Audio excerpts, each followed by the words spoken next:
Nobody can ignore the buzz. This summer's Kentucky basketball practices have set off more speculation and excitement than usual. After 8 weeks filled with drills, scrimmages and hard work, the summer session has wrapped up. While it's tempting to dismiss summer workouts as less important, insider reports offer a fascinating sneak peek at what's going on behind closed doors, and sometimes these early impressions matter more than people think. But here's the twist. Some of what's emerging is genuinely unexpected, and not everyone is going to agree with the assessments flying around right now. Let's break down the standout stories and behind-the-scenes whispers from Kentucky's offseason, covering each player in detail, plus a few hot takes that might get the fan base talking. Jaland Lowe. After struggling last season with shot selection, a fact even Coach Mark Pope pointed out, Lowe seems to have made a dramatic turnaround. Last year, he was often criticised for forcing attempts, yet when he settled for cleaner looks, they usually fell. Encouragingly, the word from practice is that he's cut down on the bad habits and is displaying much smarter decision-making. But this is the part most people miss. Lowe played much of last season with a fractured shooting finger, an injury he suffered during a pre-season scrimmage. That goes a long way toward explaining his drop in efficiency. As a true freshman, remember, he shot 41% from beyond the arc during ACC play, draining clutch threes like his late-game winner against Duke for Pitt. He's looking a lot more like that sharpshooter again, not the player who faltered to 26.6% from deep last year. Insiders say Lowe and Otega Oweh are currently the clear standouts every time they hit the floor. Lowe, as a veteran point guard, is making Is it too soon to call him Kentucky's tone setter? Some might say yes, but the evidence is building.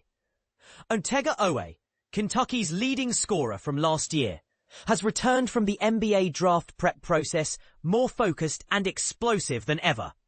Oweh has taken his skills up a notch, refining the finer points of his game. His uptick was already visible at the NBA draft combine, where he was among the top 5-on-5 performers. Don't be surprised if he pushes for even greater heights this season. Trent Noah, here's a shocker. No one's stock has risen more than Trent Noah's. Not only has he dialed in his shooting during practice sessions, but he's also transformed his physique, shedding the last of his baby fat and gaining 15 to 20 pounds of muscle. Coaches are raving, calling his progress the biggest leap of the summer. Once seen as a back-of-the-bench specialist, Noah now looks poised for a regular slot in the 7 to 9 man rotation, and maybe even more. Is it hype, or will he deliver come game time? Mo Diabate's role couldn't be clearer. He's a defensive anchor, as tough and physical as advertised, and a calming leader on the court.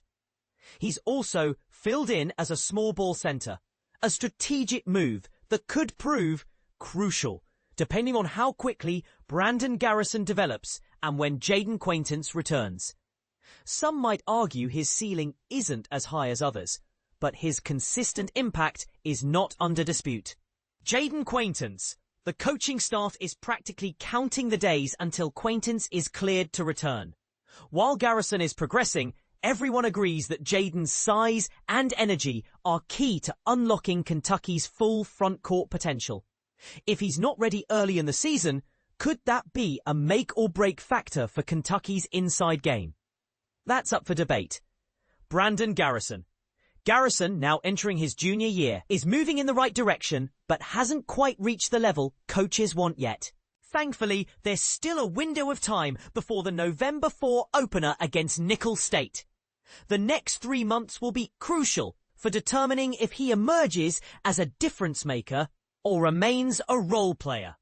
Jasper Johnson's play is full of highs and lows, scintillating flashes of talent mixed with the expected freshman mistakes. He's inconsistent at the moment, but those jaw-dropping moments make it hard to keep eyes off him. Is he a breakout waiting to happen, or just another young player learning the ropes? Malachi Moreno is definitely ahead of plan. While not yet dominating, he's outperforming early projections, a much-needed boost, particularly since Garrison's improvement has been slower and Quaintance's return is still uncertain. Could Moreno force his way into a larger role sooner than expected?